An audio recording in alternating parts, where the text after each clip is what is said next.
Magandang araw sa inyo. Welcome sa Magical Stocks Channel, kung saan stress-free ang trading.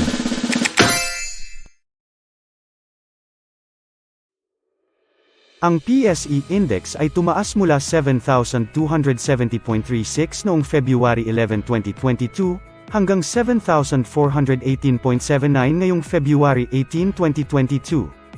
Ang performance na ito ay katumbas ng 2.04% na pagtaas sa index para sa isang linggo.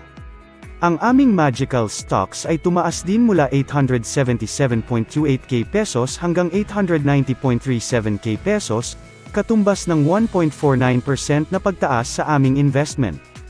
Sa kabuuan, ang kinita ng aming investment ay tumaas mula 176.47k pesos hanggang 189.55k pesos.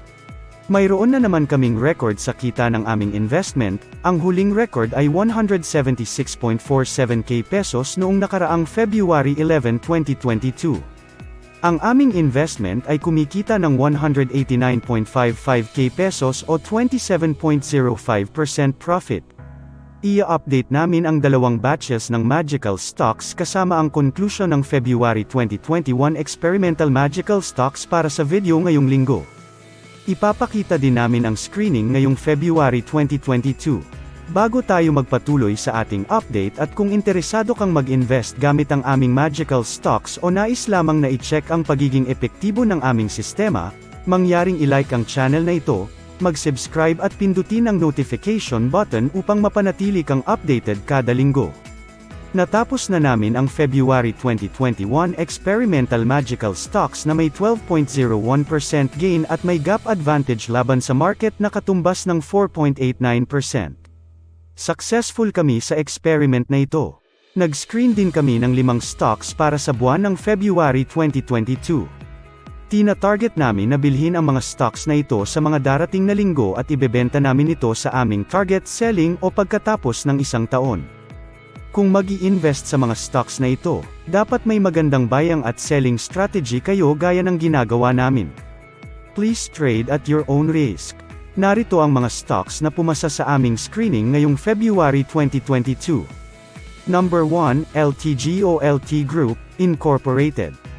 Number 2, VLLO Vista Land and Lifescapes, Incorporated. Number 3, FGen o First Gen Corporation.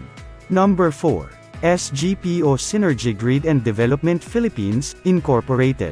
Number 5, AGI o Alliance Global Group, Incorporated. Again, please trade at your own risk. Para sa aming Magical Stocks Update, narito ang aming worksheet para sa dalawang batch ng Magical Stocks. Ang top performer ay AP na tumutubo ng 7.2%, habang ang list performer ay TEL na natatalo ng -2.62%. Wala pa tayong signal ng sell para sa bawat isa sa mga magical stocks. Naibenta na namin ang unang batch at matagumpay kaming kumita ng 32.78% na mas mataas sa aming target na 30%. Naibenta na rin namin ang pangalawang batch at matagumpay kaming kumita ng 33.46% na mas mataas sa aming target na 30%. Ang pangatlong batch ay nasa baba ng market na may gap na -5.15% ngayong February 18, 2022 na nanggaling sa -3.05% noong February 11, 2022. Ang pang-apat na batch ay nasa taas ng market na may gap na 12.16% ngayong February 18, 2022 na nanggaling sa 13.03% noong February 11, 2022. Sa summary ng aming investment, naibenta na namin ang unang batch at kumita kami ng 49,630.94 pesos. Naibenta na rin namin ang pangalawang batch at kumita kami ng 63,435.65 pesos. Ang pangatlong batch ay tumutubo ng 10.49% na nanggaling sa 10.28%. Ang pang-apat na batch ay tumutubo ng 19.46% na nanggaling sa 18.18%.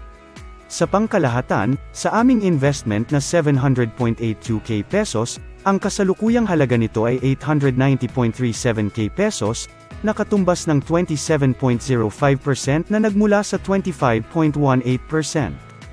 Kumita na kami sa unang batch, kumita na rin sa pangalawang batch, tumutubo na pangatlong batch, at tumutubo na pang-apat na batch. Yan lang po para sa update ng ating mga magical stocks ngayong linggo. Salamat sa panunood. Sa susunod na linggo, ipagpapatuloy namin ang pag-update ng natitirang 2 batch ng magical stocks at ang natitira pang 5 experimental stocks. Quote, "Letting losses run is the most serious mistake made by most investors." Unquote, William O'Neill. See you in the following video. Have a great day ahead.